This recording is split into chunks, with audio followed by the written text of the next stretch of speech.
Okay, we are starting to boil.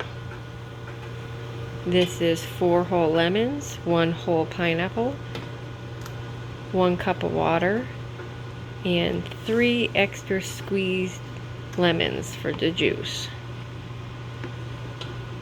We'll get it to a boil, get it a little tender, and then we'll add some butter to make it a little bit of buttery, creamy flavor. And of course, we'll add a little bit of some butterscotch schnapps to it.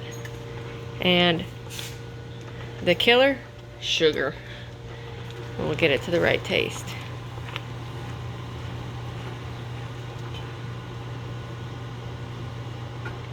But we pureed it in our food processor, so it will soften up the lemon rinds a lot easier and more palatable too once it's gelled up and in the jars, that you have smaller bites instead of big chunks.